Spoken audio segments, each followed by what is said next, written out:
dancing when Janet's on. Dancing is always allowed. That is for sure. Janet is the way to go.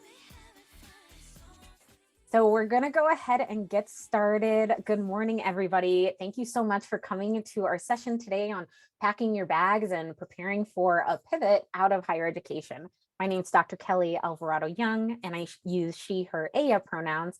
And I currently work at LinkedIn, and I'm coming to you live from the occupied homelands of the Spokane, Palouse, and Nez Perce peoples of Eastern Washington. Looking forward to sharing a little bit about my experience going from higher education to the corporate world. With that, I'll pass it to Joel. Great. Thanks for having me, Kelly. Joel Pérez, Joel Pérez.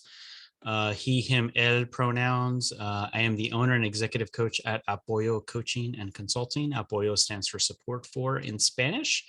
And I left higher ed back in 2019 and then officially launched my coaching and consulting practice in March of 2020, right when the pandemic started. And so there's fun stories there. I also teach for the Academy of Creative Coaching, which is based in Atlanta. And I also am a course developer. I have a course on LinkedIn Learning, as well as 3 of my own courses up on the Teachable platform. So I'll turn it over to Thea. Hello, everyone. Welcome. I am from the Northeast. I live in Hoboken, New Jersey. So representing the folks up there where the leaves are just starting to turn all kinds of cool colors. My pronouns are she, her, hers, and officially Dr. Thea Zunick, but I like to just be referred to as Thea amongst friends, and I believe we're amongst friends here. And I left higher education in 2019 after an illustrious career, primarily focusing in fraternity and sorority life, and then moving up from there into more general positions to a director role. In 2019, I started to expand my horizons. I worked on some consulting projects, both for nonprofit and collegiate organizations, developed some signature keynotes. So I am a keynote speaker with Greek University. And then in 2020, began my full-time role in nonprofit sector, working at the JED Foundation, which is a mental health and suicide prevention organization for teens and young adults. I'm so excited to be a part of this incredible panel today and to be able to share our experiences and hope that you walk away with some really great nuggets of information. Thank you so much, Joel and Thea. We are so excited to be able to share about our experiences, but we'd love to check the room. Who do we have here so that we can make sure that we're sharing those pieces that are the most helpful in your experience? So I will relaunch this poll. And if y'all can go ahead as you're comfortable and able to fill out this quick form just for us to be able to know, where are you on your career journey? Are you just kind of checking the waters, open to something if it comes, but not actively looking? That's looking, not low-key, and actively looking to move out. Or how long have you been job searching, right? It's great to know that, hey, you might not be alone in this job search and in the amount of time that you've been job searching. So as Thea said, we're amongst friends, and being able to support one another is a great piece of this experience. All right. We'll give it a couple of more minutes for folks.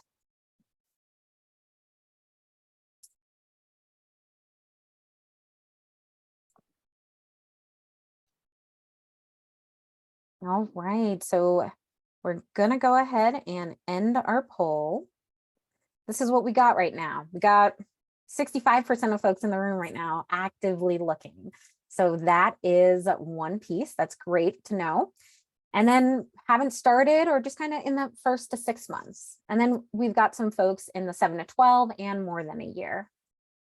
And some of the areas we have represented in the room: wellness programs, which includes like rec and health promotions, conduct, OTR, what's up, that's my past life, academic advising, and other. So thank you so much for sharing.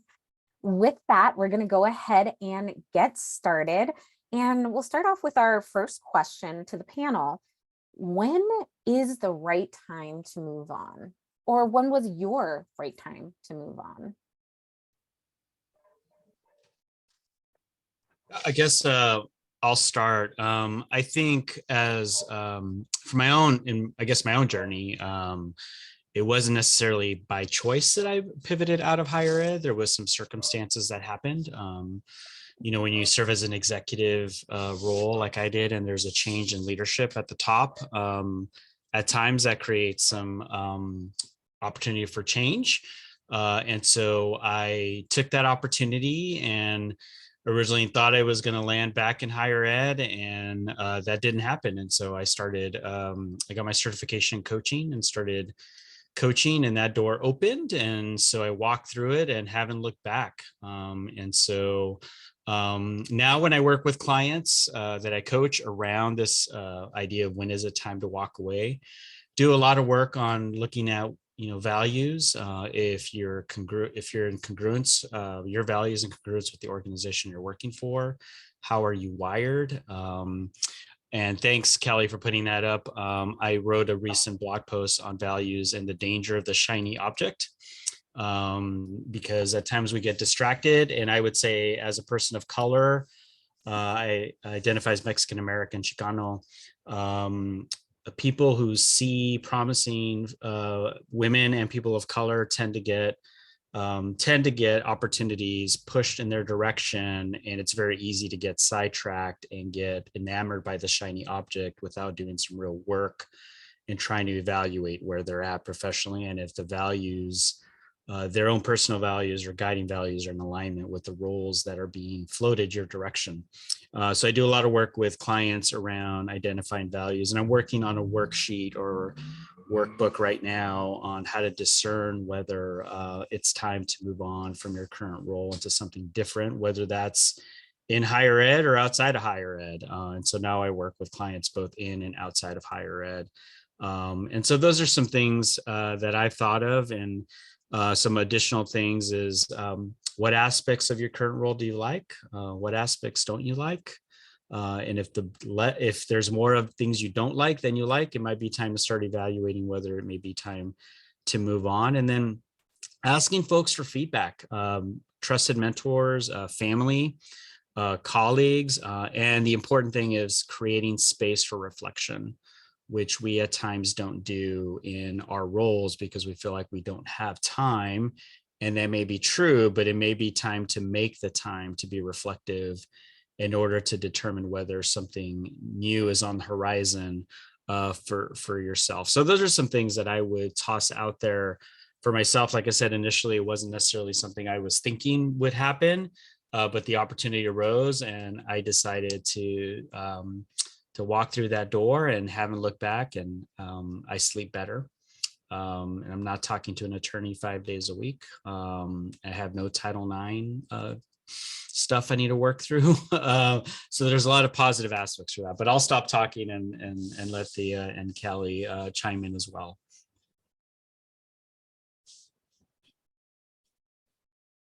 I'll go ahead and share a little bit about how I knew it was the right time. It had been something that I was thinking about for several years, and I actually had made the decision that I wanted to soft search when I knew that I was completely burnt out, and I was burnt out to a level of which I didn't even recognize my own self. And as much as I valued and loved the work that I did, I knew that I could no longer keep going on the way that I was going on. And I also noticed that I was giving up things in my life that I valued and was important to me, like time with family, time with friends, and working out. Anyone that knows anything about me knows that going to the gym and working out is vital to my health and wellness and my success as a human. And I noticed that I was canceling class after class after class because I was working. And I finally said, I need to get out, but I didn't know how. And so the universe made it time for me. I actually lost my job and I was fired. And as it was happening, as I was sitting in the room being told that I wasn't making a difference and I wasn't working hard enough and all of these things, I said, this really sucks right now. However, I think this is the best thing that's ever going to happen to me because it's going to finally give me the time to do this. And so when you talk about timing, The universe helped me out there, even though I knew it and I just couldn't do it myself. The universe helped me. And so sometimes things happen in your life and you're like, I wonder why this is happening. And so that's when I knew that was really it. This was it. Thanks. I think my story is a combination of both Thea and Joel's story here, where I wasn't job searching actively, and we did have a change in leadership at my institution. And I had transitioned jobs right in the middle of the COVID pandemic to a large land grant institution in April 2020. And so most of my experience there had been during the pandemic, where we were doing some really thoughtful work around equity and inclusion and really serving those that were most supposed to serve as a land grant institution, which really aligned with my values. And then with the change in leadership that came in, it was really difficult for me to understand how I was going to fit within the organization. But I was so new that, I'd been there 18 months, primarily through the pandemic online, and we were just going back in person. I didn't think I needed to find another job or even had the space to identify about having another job. And then one of my colleagues who I'd formerly worked with, also in orientation programs, had contacted me, and she made the jump to LinkedIn and said, hey, I have a position. They're looking for some people to interview. Are you interested? And for me, my timing was really taking that moment to step back and look at what were the things that I was letting go of that brought me joy in order to do my work. I was working 60 to 70 hours a week, not during the orientation season. It was, in the fall, in the spring. I have a young family. I have a 3-year-old, and my partner was also at the university as well. And we had to make a decision. Do I go and explore this opportunity? I had built the team that I wanted with an amazing staff. And I had a lot of the things to start building there. However, the administration and the gridlock that was presenting itself, particularly around diversity, equity, and inclusion topics, which, shocker, is pretty important in the work that we do in higher education, was really hard. And so for me, I was willing to take the meeting and talk to them. And it was really looking at my family. They are my number one value. I want to be a good mom. I want to be, a good wife. I want my husband to like me someday at the end of our child rearing time. And that was why I chose to do it. Yes, it was a contract position, which meant it could have terminated after 12 months. However, it was worth the risk because I was going to be making 3 times the amount of money I was making in higher ed. I was going to be working 40 hours a week and 100% remote. And just getting my door in with the name of a company like LinkedIn was worth it to me. And I do have to call out the privileges that I have a partner. We own our home. We budget and live a life under our means. So it was something that we could do and go on his insurance instead of my insurance to reduce some of our eating out or travel in order to save money if I didn't get to keep my position. I have since converted over into a full-time position. And I think that's the one piece or nugget that I can share, that contract positions can be very scary, but they also open the doors, and so many companies, particularly in tech, will convert contractors over into full-time employees. So with that, I do want to go ahead and ask another question for our panel. What are some common obstacles you faced during your pivot? And I'll throw this one over to Thea first. I think the biggest obstacle that I faced was figuring out how to articulate the work that I did in higher education and translate that into corporate speak, if you will. I know that's one of the most common challenges that people face. And when I'm coaching folks, that's one of the things that we talk about. And honestly, I'm still learning that skill. Once in a while, I'll catch myself saying semester instead of Q3. But there's a lot of ways that you can overcome that. And when we talk about resources, I'll mention that a little bit later, but it's saying, okay, how do I first make that step? Friends, start with your resume, reword it, take it out. I actually cried when I deleted things because I said, I earned that. I did that. I'm so proud of that. That's great. Take it out. You got to rip it off, take it out. It doesn't mean you didn't do it. It doesn't mean you can't talk about it in an interview. It's just not important to the job that you're applying to at that moment. And it's too much stuff. We have a lot of stuff as higher ed people, and we sit down and think about like, I can do it all. I worked in orientation, which means that I can manage crisis. I can manage a meeting. I can talk to anybody. I can contract. I can do this. I can convince people to do things and not do things. All of these different skills you have, but you also have to figure out how to quantify that into conversations with people in the corporate sector that make it make sense. And I think in that same vein, I was already like a high level, mid-level professional and had been in the field for a long time. I achieved a doctorate. I was on boards. I did all the things. And when I would sit down, people would say to me, you had a very illustrious and successful career. Why are you leaving that and looking at a lower level, not quite entry level job in the corporate sector? So you need a really good response on how to navigate that. And, some of the things I talked about, I was like, listen, I'd love to be able to just transfer, but I need to learn more about your company and about this work. And although I have transferable skills, it's going to look a little bit different. And I was very honest. And one of the best things I said to an organization was a pharmaceutical company in a recruiting role. And I said, you're trying to recruit grad students, right? Who better to understand and know them than me, who has spent the last 14 years learning intricate details about how they think, what they want, and what they need. You need to hire me, not the other way around. And they were like, oh, we do need you. And I was offered the job. I ended up taking a different role, but that was pretty cool because I finally figured out how to navigate that conversation. And then the number one thing is believe in the experiences that you have had and know that everything you have experienced in higher education can work in the public sector, in the corporate world. It looks a little bit different, but the skill set is the same. All right, I'm going to move it over to either Joel or Kelly, whoever would like to take it next.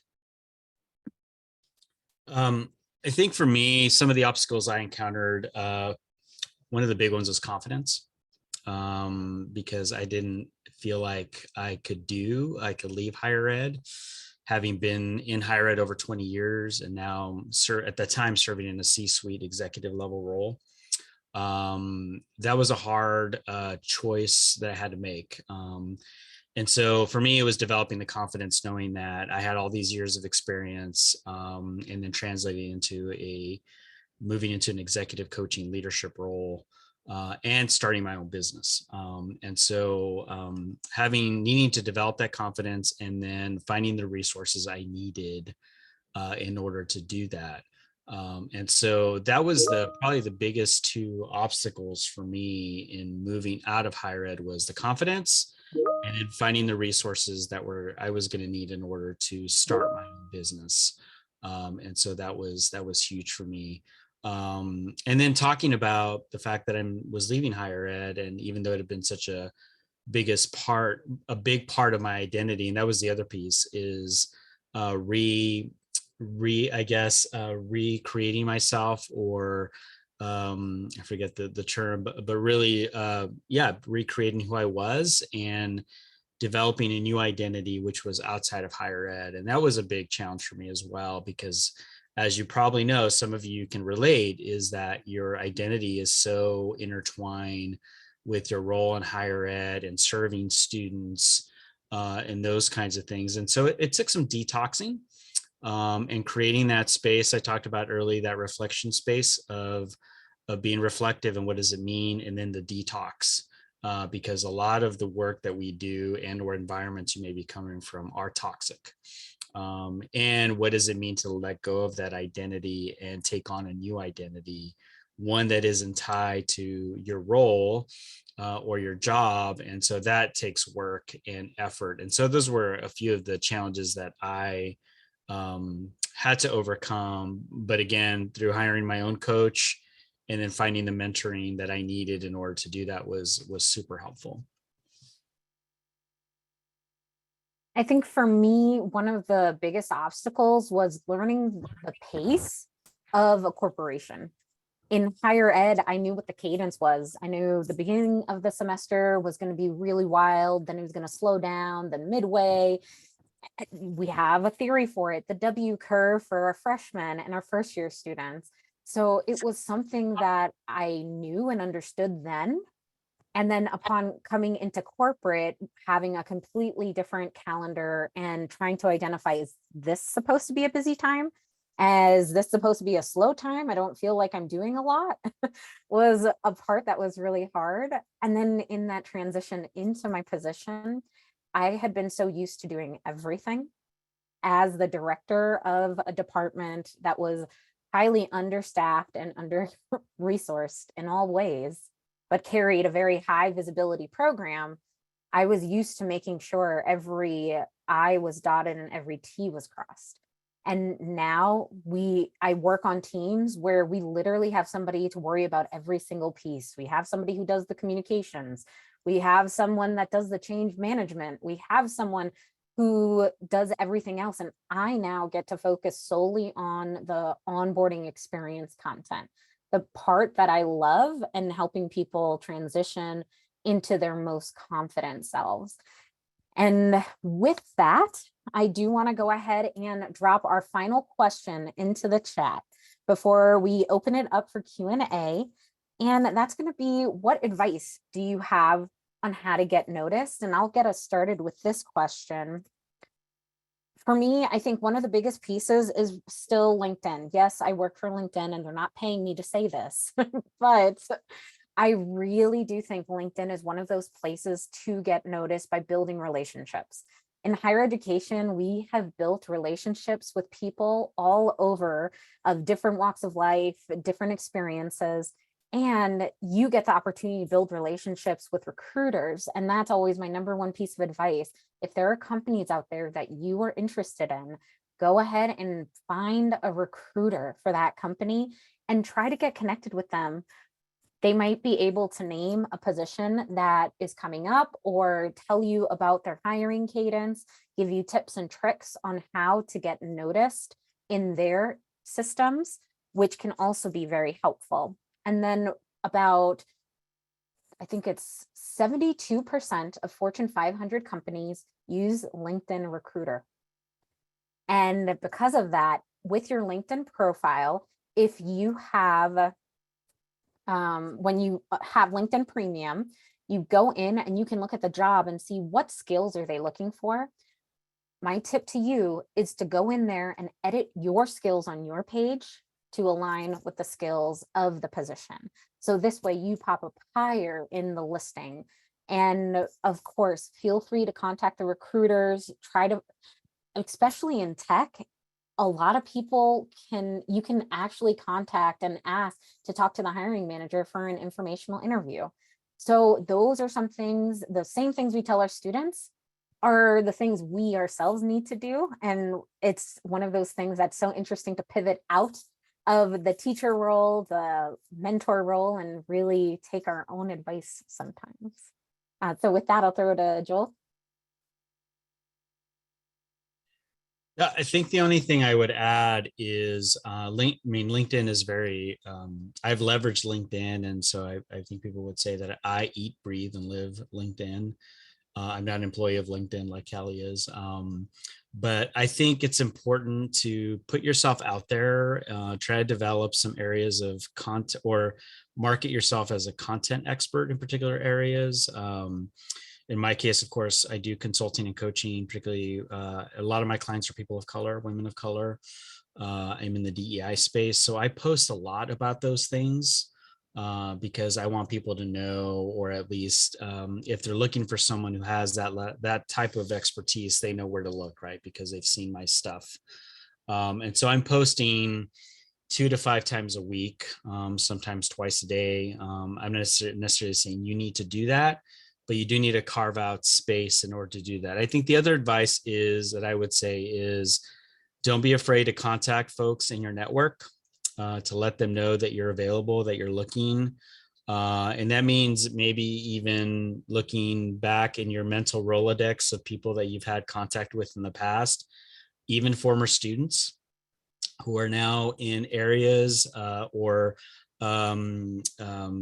particular types of corporations or sectors of business that you may have an interest in. So I've reconnected with some of my students that I've mentored and worked with along the way. Some of my early clients were former students because they had a relationship, they knew me, they trusted me. So don't be afraid to utilize your network.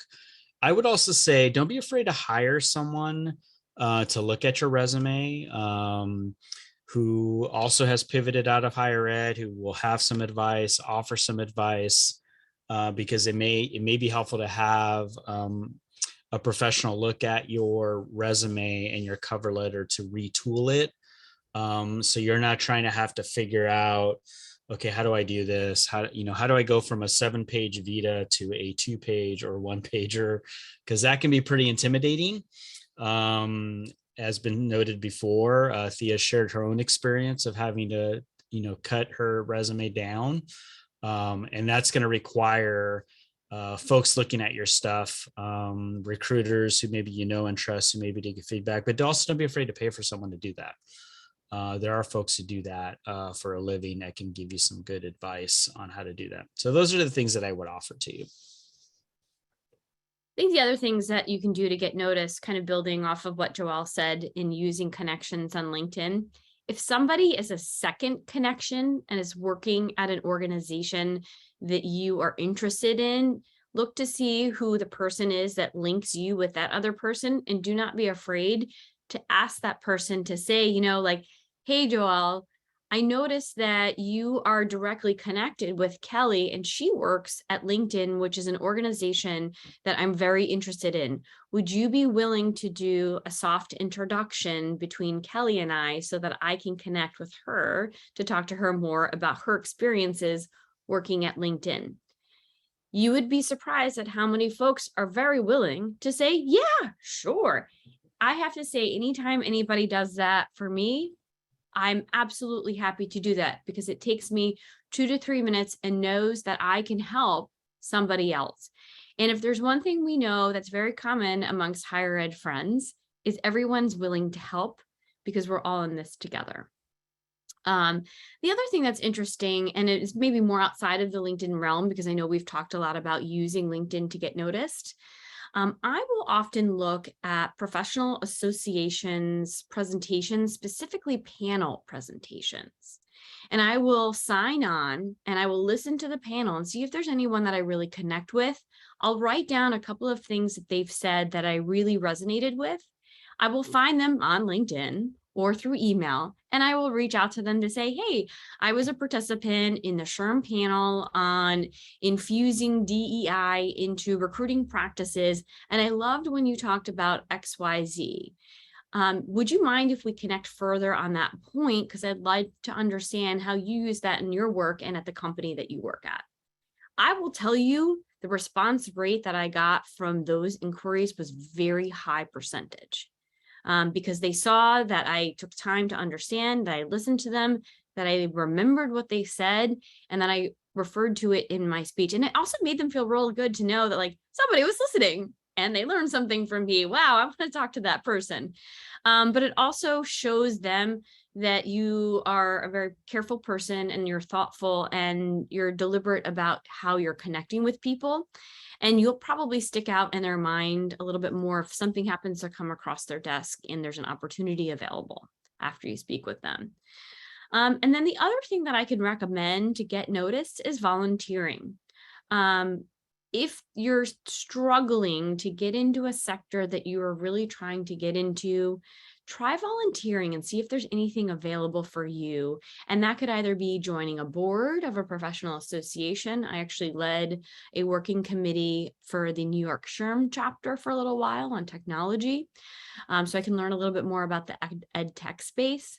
And then, for example, so I work at a nonprofit in the mental health space. I needed a couple of volunteers to help me create a program plan guide. So I posted it on Facebook and then the Student Affairs Professionals page and a few other. I said, hey, if anybody wants some insight into working at a nonprofit in the mental health space, I'm looking for a couple of volunteers to help with this project. I had a lot of folks say, oh my God, this is great. I said, cool. If it all goes well, we can then, talk more about opportunities at JED, because I know we're going to be hiring, and this gives you a little insight. And also, I'd be happy to serve as a reference depending on how closely we work together if you're looking for roles in a similar space or at JED. So that's another great way to kind of get noticed and make connections that are a little bit different. And thank you for putting in what SHRM was. So we definitely gave you a lot of concrete tips. And the last piece is really the inner work. As Joel said at the beginning, he had to really look at his identity as a higher education professional. For myself, I had to really look through my own identity and my values to better understand what it meant, and the amount of humility that was needed that Thea shared, where she cried reviewing her resume and having to cut it down. I think that is the biggest piece in the job search, pivoting out. We know you can do the job. You've obviously done amazing work that has landed you in your current positions. And it's really taking that gulp of, okay, what does this mean for you as the person not doing it all? The person who has to go back to being a novice after being a master or a doctor of your field. And now really leaning into who are you in this new space, and how do you reconcile the ego as well as the ego extension of getting to provide your gifts to another space.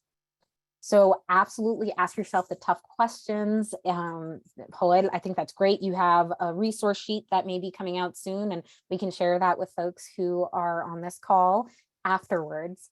But with that, we do want to go ahead and spend the next 10 to 15 minutes answering your questions. So please feel free, drop them in the chat or just raise your virtual hand so that you can pop up. We are amongst friends, so you're more than welcome to just unmute yourself so that we can answer your questions.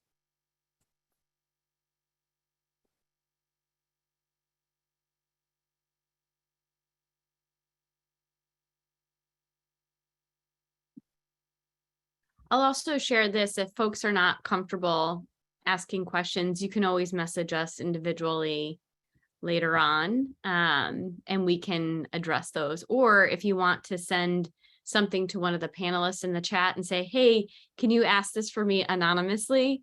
We can definitely do that too. Thank you. With that, let's go to Tyra.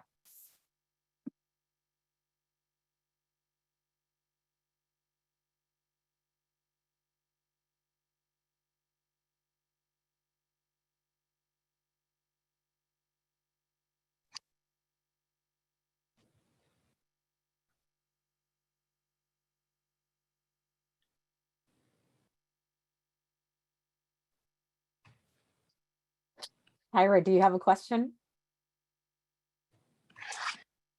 I think I'm not sure if this is coming in as Tyra. Tyra is a friend and coworker of mine and sent me the link, so I think it's coming in as the wrong name. So I was like, Tyra, you gonna say anything? But I realized it was me. So thank you for your patience there. My name is Brittany Galuskin. Even though I think Tyra is the coolest and respect her very much, so I wouldn't be upset representing her. But my question really today is what I'm dealing with right now, is that I know that my position is not for me anymore. I currently work in higher ed, obviously, And I'm working for a graduate school here in Atlanta, and it is just, I'm so burnt out and so exhausted, as I'm sure many of us are. And it sounds like a lot of you all were experiencing. And right now, I am really facing this wall that it's very hard to have any energy left to commit myself to this transition and to, commit myself to doing obviously a lot of this really necessary but hard work in like rebranding myself and figuring out what I really want to do, that I am feeling myself like not doing what I know I need to do to make this transition because I'm so exhausted. And that is not only like mentally exhausted, but also physically exhausted of just working the entire day and then feeling like, wow, I really just want to rest right now. But I know that, this situation is not going to get any better unless I do this necessary work. So I would love to hear if anyone has any advice there. I'm sure, even though it can feel very alone, I know I'm not the only one. That's the reason why we're wanting to pivot out. So, like I said, I would just love to hear what anyone has to say. And thank you so much, so very much for holding this space. It makes all of this whole transition very hopeful and exciting. And again, very hopeful. So thank you.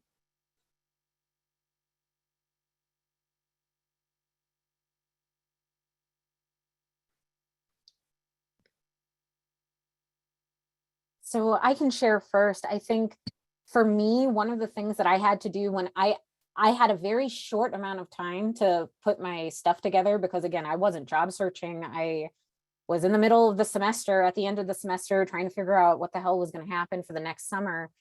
And I think for me, I had to make a boundary and actually take a few days off. And that was really helpful of saying, hey, I need to be out of the office the next couple of days, and not giving them a reason why and not having to share if they didn't need to know. But I did need to be able to just step away so that, first of all, I could sleep. That was number one, because my head was so fried from work. And to be able to identify what was the most important things that I wanted to put on there. I've also coached other folks, and I had one person who took a complete leave of absence, and she used her FMLA and was able to take some time away to do her job search. And that gave her the space to do some healing, to do some of that really tough inner work that we need to do too, as we're leaving these identities. And she was able to find a role that absolutely fits with her. And so she will not be going back after her leave. And that was a really great way of putting all of her eggs in the basket of job searching, but still providing for her family, still having job security if there wasn't anything that was coming up within the time period she had. So that's another opportunity too. Joel or Thea? I think for me, so I didn't have the opportunity to plan, but I think that if I did have the opportunity to plan, I think taking the time off, figuring out your finances, how long you can go without regular income, because if you're leaving on your own accord, you won't have unemployment necessarily to fall back on. You have to think about your familiar obligations, where you're going to live, how are you going to eat, all of those things. I was very lucky in the fact that after I lost my job, and it was taking a while for me to find a role, and I know one of the questions is, how long did it take? So I lost my job. Funny enough, they put me on watch April 1st. I was like, is this a joke? Nope, it was very real. And by the next week, I was out of a job. And it took me a long time because I was very deliberate in how I decided to do my search. I spent a lot of time researching, asking myself questions, thinking about what I would no longer tolerate in a role and what I needed. And I had to get real with myself. I didn't leave a lot of time to just do some R&R because I'm a take action overachiever person. So I went and got a certification. I started my consulting work. I built a website within like 2 weeks of losing my job, which is slightly, silly, but that's just how I operate best. And I felt guilty spending money, taking care of myself and doing self-care because I didn't know how long this was going to last and when my money would run out.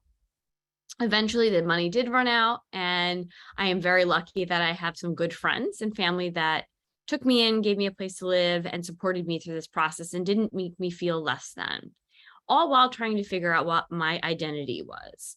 And I eventually realized that, you know what, I'm going to need to make some income. So I leaned back on some of my old skills working in retail. I got a retail job. And for me, that was enough because it gave me a sense of pride and worth because I had some income. It gave me something to do and a purpose to get up and get dressed while still allowing me the time and space to search. Because when you work retail, when you walk out of that store, you're done. There's no phone calls at 2 a.m. because somebody's getting transported, none of that. So it still allowed me the time and space to do this search. And while I did have opportunities to accept jobs along the way, I wanted to make sure it was the right job because this was a really big deal. It was a big deal to leave behind a career that I thought was going to be forever, that I poured my soul into, and that became my soul. So it took a long time to undo that. And so finally, February 2020, almost a year later, I started nonprofit. And man, am I grateful to have worked where I worked throughout that time and still today. So it may be scary. It may seem like it's taking forever, and it might take a long time. But don't shortchange yourself and accept something just for the sacrifice of having a job if you have the ability to continue on.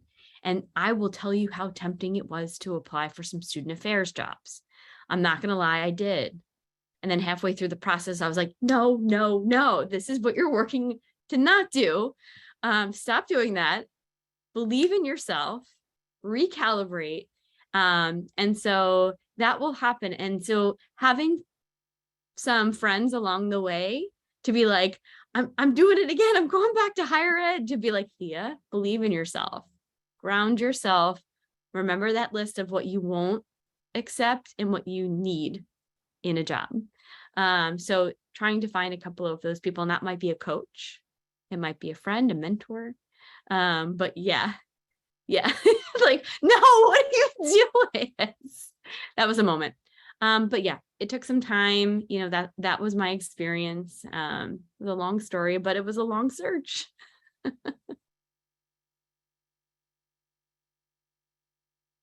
Thank you, Brittany, for asking the question. Our next question we have, what were some examples of things that you had to take out of your resume in order to have it work for your corporate world? And I had a lot of publications and I think that was probably the hardest part for me, was taking out the publications and then taking out the titles of programs, or taking out the keyword buzzwords of student affairs or student development, and trying to identify what the right way for the corporate language I can say that I've managed crisis, and be able to say, well, I can work in a fast-paced environment with multiple deadlines looming over me, right?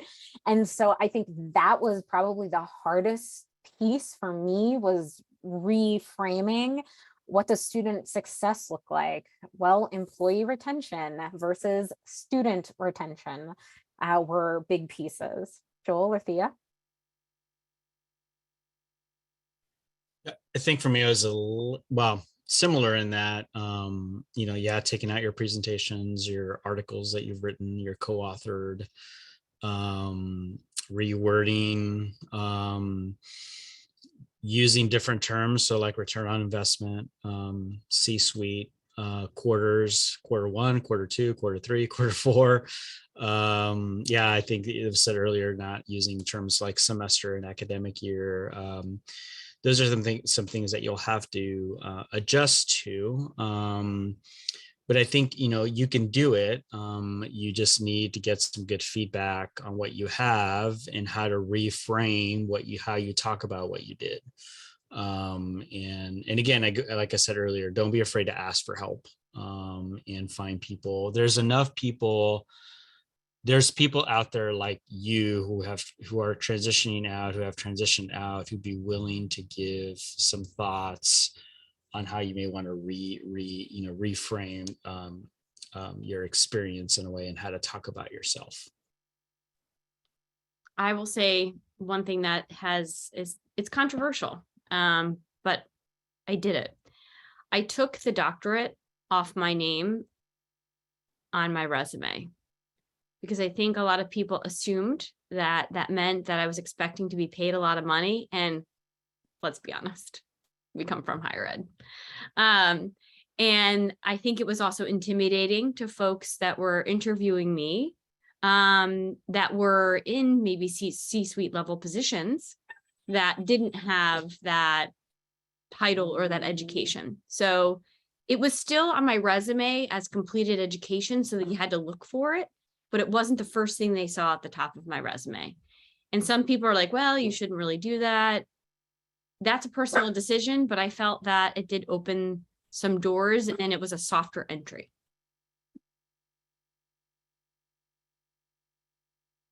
Thank you.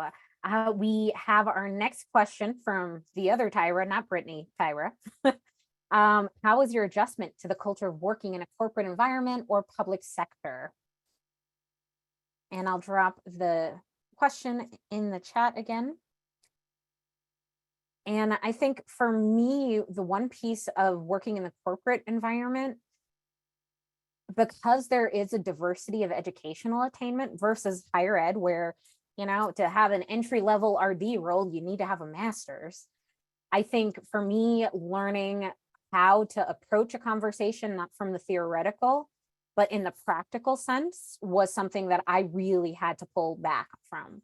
I had to be able to say, well, it's important that we make a good impression because blah, blah, blah. Instead of talking about, well, here's the impact on sense of belonging if. So I think that was something for me that was really tough in that transition back into the corporate world, but also it was so humbling because I'm like, it's like talking to students, right? I'm not going to use all this higher ed jargon. I'm not going to use all this theory. So the way that I would work with students, they're smart, informed people. They just don't know the same theories or things that I know. And I can get like really into the weeds on that kind of stuff because that's what I love, but just keep it high level. And it was actually easier to talk about things because we were talking about it in the practical versus the theoretical. And then the folks on my team were so supportive. To have a supervisor tell me, Kelly, enjoy being new and just go to the meeting and just listen. You don't have to do anything or produce anything. Your job this quarter is to onboard and learn. That was bananas. It was bananas having her tell me, I don't want you to do anything. I just want you to listen and watch. And it was humbling because I thought I had a lot to contribute. And I needed to learn the culture. I needed to learn the way things move and progress. And I think that was the best help that I got from my current supervisor and my colleagues. Others?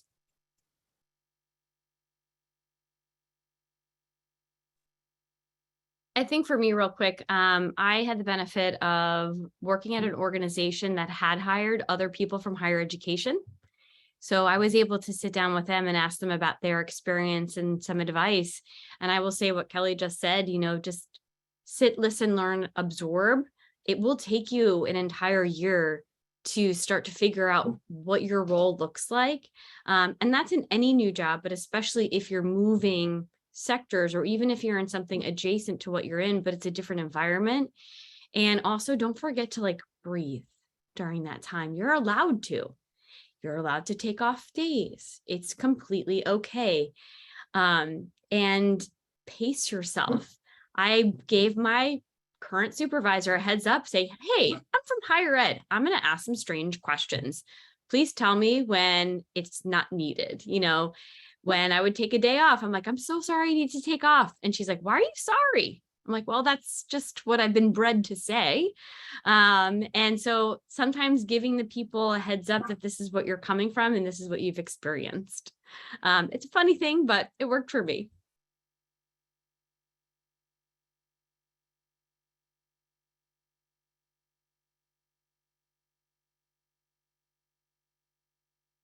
And then we're going to go with our last question here to wrap up, a real tactical one from Alberto, asking about, if they only ask for a resume, do you submit a cover letter?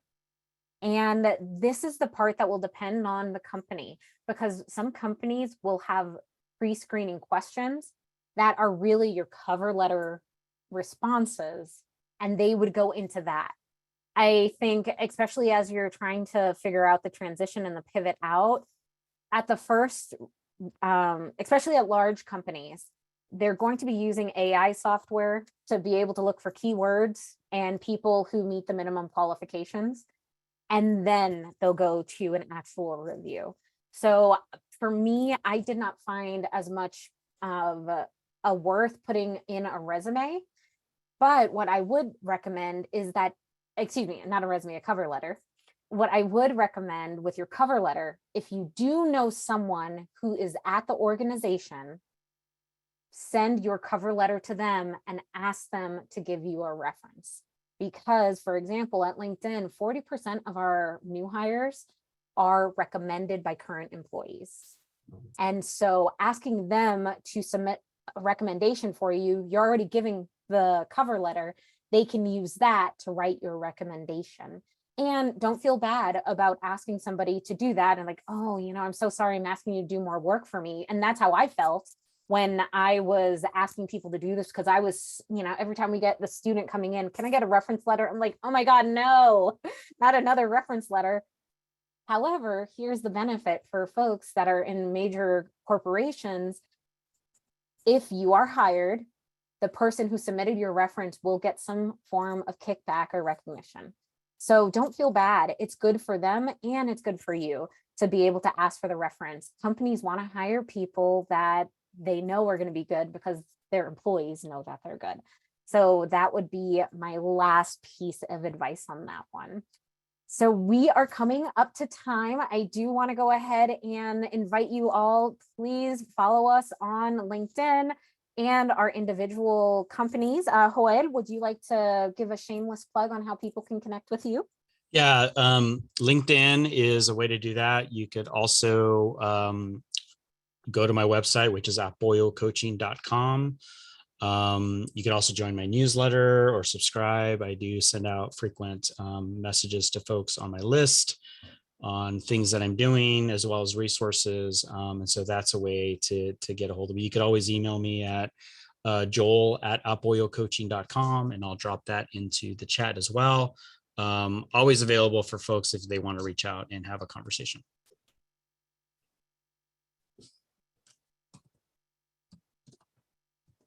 Thea, do you want to?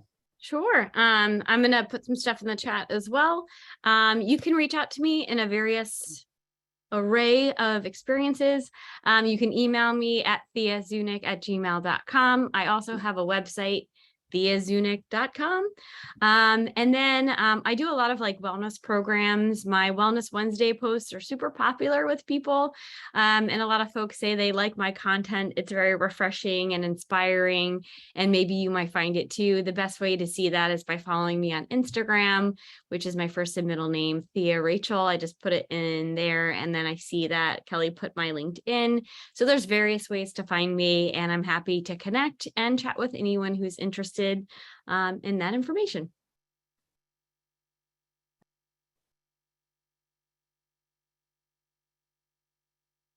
And then with me, same, LinkedIn is always a great platform to connect. And I have met many of you actually and had a chance to talk with some folks individually one-on-one from those connections. So please just send an email so that we can connect there. And of course, you can check me out at labregayoga.com. That's where I do a lot of work around Latina self-coaching to increase our confidence and live our most authentic lives. And many of my posts on LinkedIn are around Latina leadership, Latinas in tech, and mindfulness and wellness for women and Latinas. Of course, follow me on the TikTok and the Instagram. Those are always the good places too, to learn a little bit more about me and my familia as we navigate what it's like to be a multiracial family in the US. So thank you so much for joining us today. Everyone who registered will receive a recording. And if you are watching the recording and made it to the end, thanks for joining us.